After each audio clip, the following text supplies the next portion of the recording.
Because to be honest, in my own opinion, one of the worst mistakes you can make or you can do as a young woman is to partner up with a man who doesn't even love, leave alone like your God. Hey friend, welcome to the Rise and Rebuild podcast. This is your space to breathe again. A space for women of color, single women and single mothers to finally feel seen, deeply supported, and reminded that you don't have to do this journey alone. My name is Lydia, a certified life coach and founder of Break the Cycle Global and a proud cycle breaker. Around here, we don't just talk about life. We get real about it.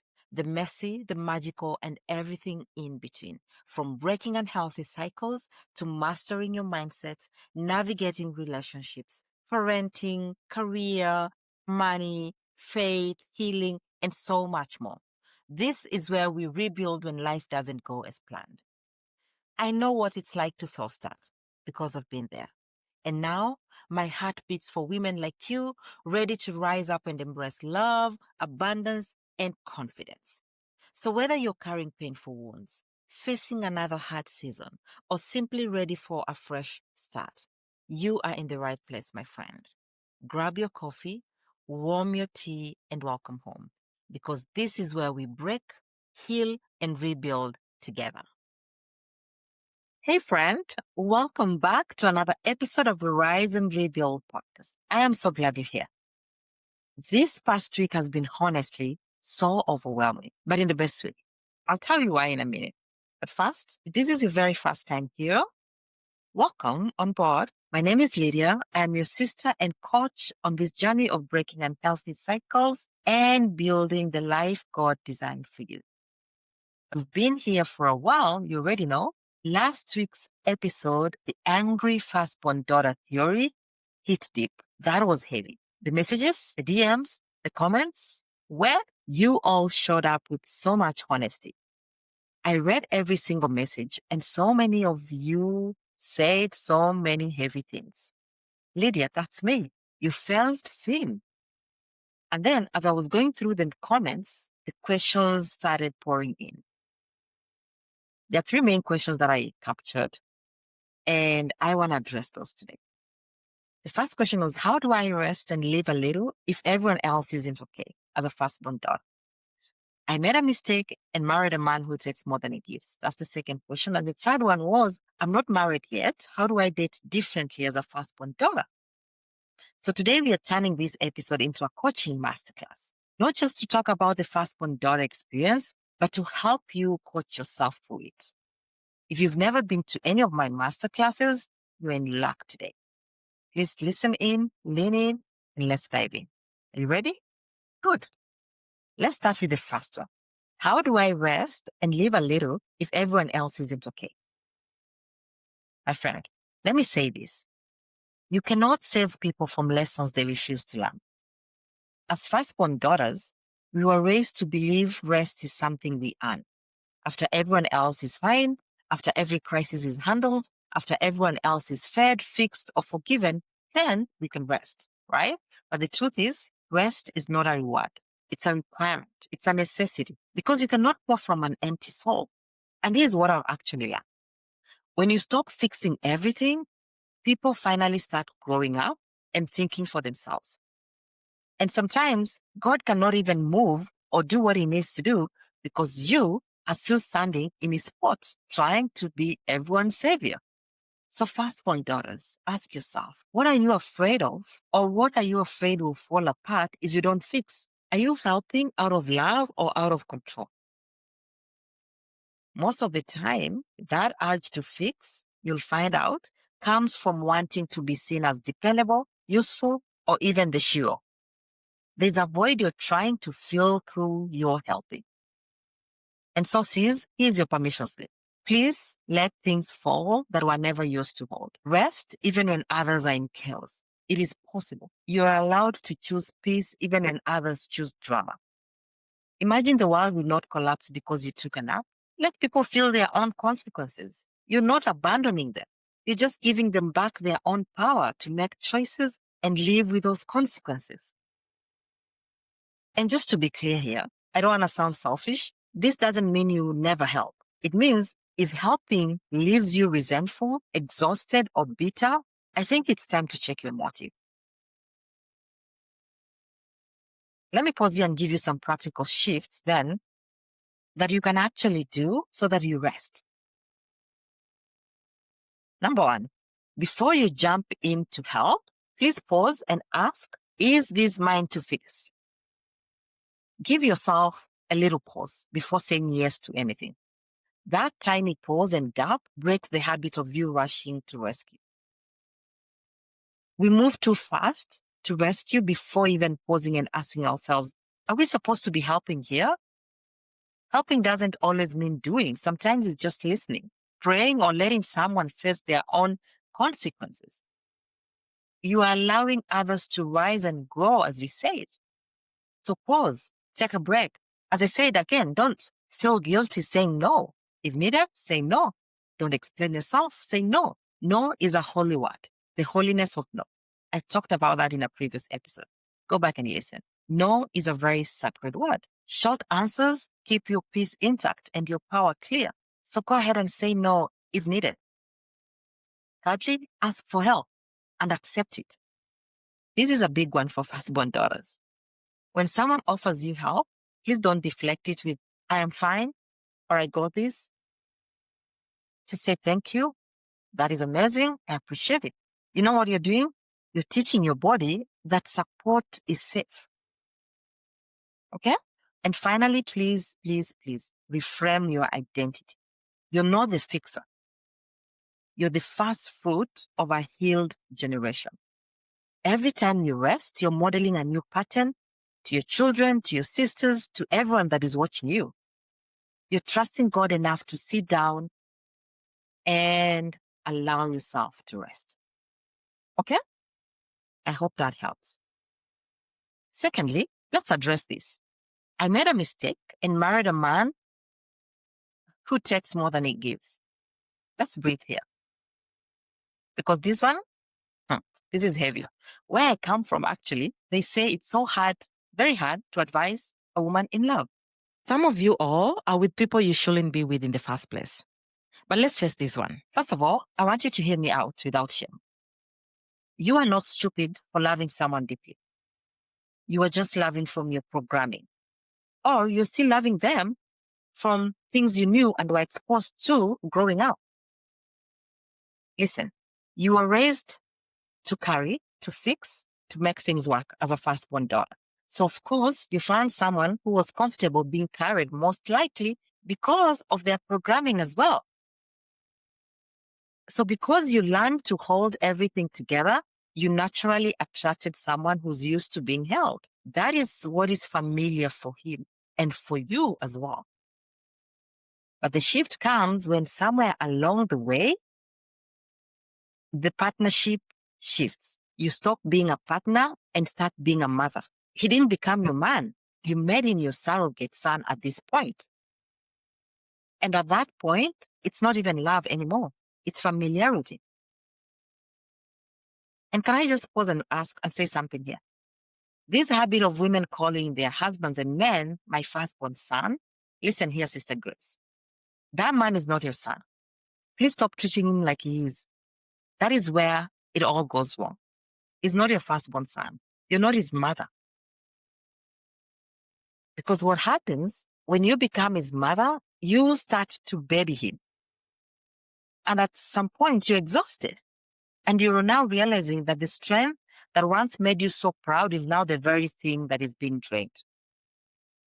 Listen, love should never, ever feel like a responsibility. It's a partnership. It's not I carry you, it's we carry us. So if you're in this situation, don't feel bad. I don't want you to hate him. I just need you to wake up. Start with setting boundaries. Don't fight. Ask yourself, what am I still doing that he should be doing? What responsibilities am I carrying that were never mine? Once you honestly ask yourself those questions and get answers, then you can begin to shift the weight back. And if he refuses to grow, you still have choices. It's not always black and white. You can always choose peace in the same house by stopping the overfunctioning, overgiving. You can choose counseling, coaching, therapy together or individually. You can choose distance if that's what healing requires. I just want you to remember, you teach people how to love you by how you stop overfunctioning. You're not meant to raise a man. You're meant to build with one. But also, some of you are doing this thing on your own. Before you hit a wall, have you even checked in with God? What does He has to say about this whole thing? Look, the problem with so many of us is we try everything else but God. And I'm not just saying this to sound religious. I am asking you to please consult Him on how to navigate such complex situations, because He says in Scripture, I will direct you in the way you should go. Imagine He has your best interest at heart. So how about you go ahead and consult Him? Okay? All right. Now, let's talk about the third question. I am not married yet. How do I date differently as a firstborn daughter? Let me pause here because I like this. This one right here, I wish someone had told me this in my 20s. Anywho, before we even talk about dating differently, let me touch on something we don't talk about enough. Listen, ladies, our relationship with our fathers or father figures affects how we date. Most firstborn daughters don't just date randomly. We date from memory. We chase what felt missing or we repeat what felt familiar. If your dad was absent, you might actually overperform to feel chosen. If he was strict or emotionally cold, you might settle for men who make you work for attention. And if you were dad's little helper, you'll naturally pick men who need fixing. Not because you want to, but because your nervous system recognizes it as love. So healing that father wound changes everything. It teaches you how to choose peace over patterns, alignment over attachment, and partnership over parenting. So it's very important that as daughters, we understand how the father wound plays a role in who and how we date. With that background, I want you to know these firstborn daughters. You naturally also date with responsibility in mind, not curiosity. We never bring our curiosity to the table when we are dating, just responsibility. And so you meet a man and immediately you start assessing instead of enjoying that relationship. Your mind and your brain just goes to, can I trust him? Can he lead? Can he fix this? Can he handle my drive? Who are we? Where do we stand? Where are we going? You know that anxiety that can drive you up the wall? We start to treat dating as a job interview instead of an alignment process. And that is where we go wrong as firstborn daughters. We are always on the move. So let me slow down here and extend compassion to all of us, myself included, because to be fair, no one taught us how to date well. Dating as a firstborn daughter requires unlearning a lot of things you were taught about your own worth. And here's what I mean. When you are raised to earn love, to be useful, to be responsible, dependable, so when you meet a man who feels like a project, your nervous system says, oh, I am home. I am home. This feels like home. But now we are choosing peace over potential. Okay? So my friend, I want you to do this. When you start to date, please ask emotionally intelligent questions like, what does partnership mean to you? How do you handle conflict? What does rest look like in your life? And please pay attention to the answers and the actions. Forget the butterflies you're feeling. Stop trying to make it work. Watch how it works. Stop asking questions like, who are we? Where are we heading to? Trust me, if he wants you, he knows exactly who you are and where he's taking this. Leadership in relationships is best handled by men. Your goal is not to find someone who needs you. It's to find someone who sees you. You hear me? It's to find someone that truly sees who you are. You don't need another assignment. This is not a project. You need alignment. And so as you date, I want you to remember this. When a man is consistent, he calls when he says he'll call, he shows up, he keeps his word, your nervous system might start to whisper, I'm not feeling the butterflies. I'm not feeling the spark. That spark you're missing, sometimes it's just the adrenaline of dysfunction. Because chemistry that is built on trauma feels like intensity. But chemistry built on peace feels like stability.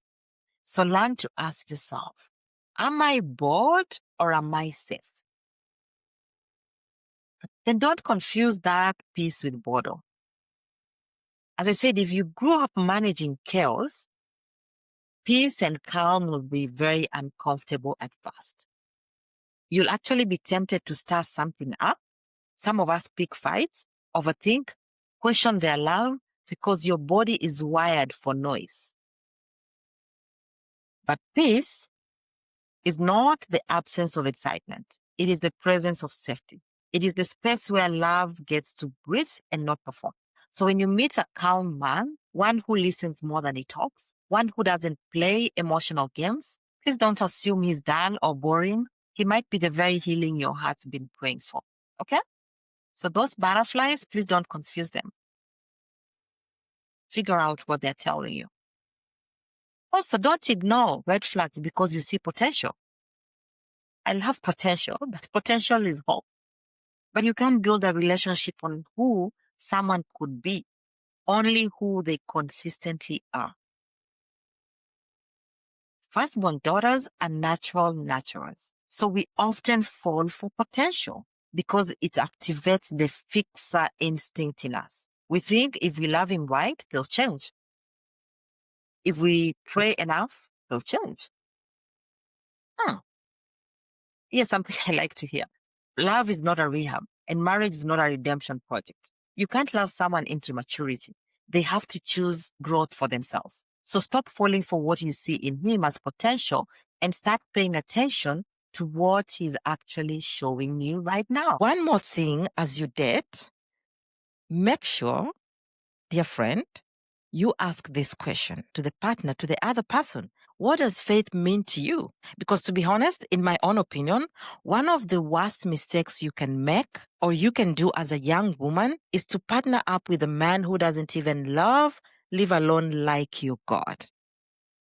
It is sad that we never consult God when choosing life partners. But when we fail at it, most of the time, guess who takes the blame? God, or the man you gave me, and so many other blame games. So what I'm trying to say is God is the perfect matchmaker, and you absolutely do need his wisdom and guidance to navigate relationships. And especially in today's culture where there are so many people who are superficial, you need some supernatural power to help you choose wisely. And in my opinion, only God. As a woman of faith, only God. There are some things you don't get in without God's permission, because if you do, you'll have yourself to blame. Okay? And that's coming from a place of love. Okay? So, and as I close, I want to shed some light on something I thought maybe we should talk about. Why is it so hard for firstborn daughters to leave toxic relationships? Listen, firstborn daughters are wired to stay and fix. From childhood, they were the ones who held things together when everything around them was falling apart. They were the emotional glue of the family. So when they find themselves in toxic relationships, living doesn't just feel like walking away from a partner. No. It feels like a failed assignment. So our inner dialogue sounds like, if I try harder, maybe he'll change. If I leave, who'll take care of him? If I just pray more, love more, understand more, maybe this. If I do this, maybe this. Listen, it's not a weakness. It's a conditioning. It's programming. We were taught very early on that love equals endurance and that walking away makes us selfish or even ungrateful. So we stay, we overfunction, we hope. And underneath all that effort is something deeper, the fear of being the cause of pain. Because growing up, we were often blamed when things went wrong. You were told you should have known better. You're the eldest. You're supposed to set the example here. So in adulthood, you subconsciously take responsibility for the emotional weather in our relationships. But the truth is, when you choose to walk away, firstborn, I want you to know this. You're not walking away because you've given up or you've failed or you're stupid or you messed up. No, you're walking away because you finally understand that love doesn't require suffering to prove itself. Okay? All right. That's my heart for you today. I think I've covered 4 questions that came up. So if this feels like your story, my dear, I do coach women on dating, rebuilding, and finding love again, especially if you've been burnt before. I really wish someone had told me this in my 20s. And I don't want you to regret or to say if only. Some of us actually made mistakes, so you don't have to. So if finding healthy love is in your books for 2026, please holler at your girl. All my links are in the show notes. Go ahead, book a free call with me. You can see my offerings as well and book whatever works for you and your journey. But before we close, please do me a favor. I want you to subscribe to this podcast on YouTube, follow on Spotify or Apple, and leave me a 5-star rating so more women can find this space. Okay? All right, my friend. Remember this, your past does not define you. Your pain does not disqualify you. Your story is still being written. So I want you to stay grounded, stay faithful, stay grateful. Let's break, heal, and rebuild together. Until next time, I love you deeply. Take care of yourself and choose wisely. Okay? Bye-bye.